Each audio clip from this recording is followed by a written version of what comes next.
সকালবেলা ঘুম থেকে চোখ খুলতেই ঘড়ির কাঁটায় তখন প্রায় 7টা বাজতে 10 মিনিট বাকি।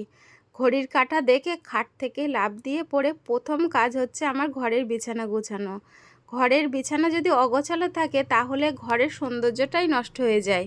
বিছানা গোছানো হয়ে গেলে আমার মনে হয় এখানে আমার অর্ধেক কাজ হয়ে গেছে। এটা মনে হয় আমার শুধু অভ্যাস না, প্রতিটা মেয়েদেরই মনে হয় একই অভ্যাস, ঘরের বিছানা ঠিক রাখা। ঘর গুছিয়ে ঘরটাকে ঝাড় দিয়ে এবার আমি নিচে এলাম, মুখটা একটু যাই হোক করে ধুয়ে নিয়ে আমি ওপরে চলে গেলাম সোজা ঘর মুছতে। সকালবেলার টাইমটা আমার মনে হয় আমাদের যদি ভগবান 2 হাত না দিয়ে 10 হাত দিত তাহলে অনেকটাই ভালো হতো। এত বড় ঘরদোর মুছতে কিন্তু অনেকটাই টাইম আমার প্রতিদিন লেগে যায়। আর আমি সত্যি কথা বলতে ওপরের তলা কিন্তু প্রতিদিন মুছি না, যখন একটু সময় পাই তখনই আমি ওপরেরটা মুছি, আর নিচে কিন্তু প্রতিদিন আমাদের মোছা হয়। ঘর মুছে নিচে নামতেই দেখি মা রাস্তা থেকে এই আমগুলো নিয়ে এসে বলছে এই আমগুলো সব রকম পাইল আছে, 15 টাকা করে কিলো বলছে, সব যদি একসাথে নাও তাহলে সস্তায় দিয়ে দেবে। আমি বললাম আমগুলো সস্তায় বলছে, আপনি নিয়ে রাখুন।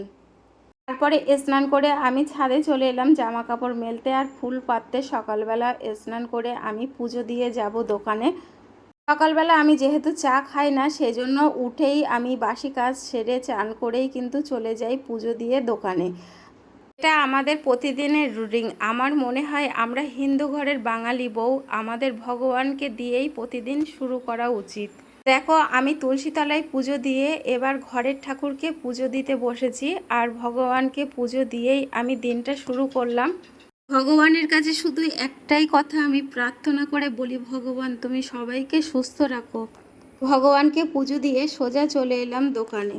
সকালবেলা আমি দোকানে এলেই তোমাদের দাদাভাই বেরিয়ে যায় বাজারে, দোকানের কিছু জিনিসপত্র আনতে, বাড়ির বাজার করতে।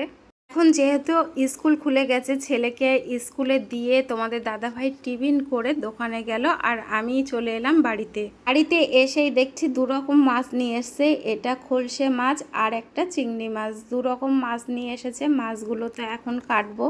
তার আগে আমি বসে গেলাম সকালের টিফিন নিয়ে। সকালের খাওয়া দাওয়া সেরেই বাসনগুলো মেজে এবার বসে পড়বো মাছগুলো নিয়ে কাটতে। তাড়াতাড়ি করে যদি মাছগুলো না কাটি, এমনিতেই অনেকটাই বেলা হয়ে গেছে, আর মাছগুলো না কেটে ফেললে এবার মাছগুলো পচে যাবে।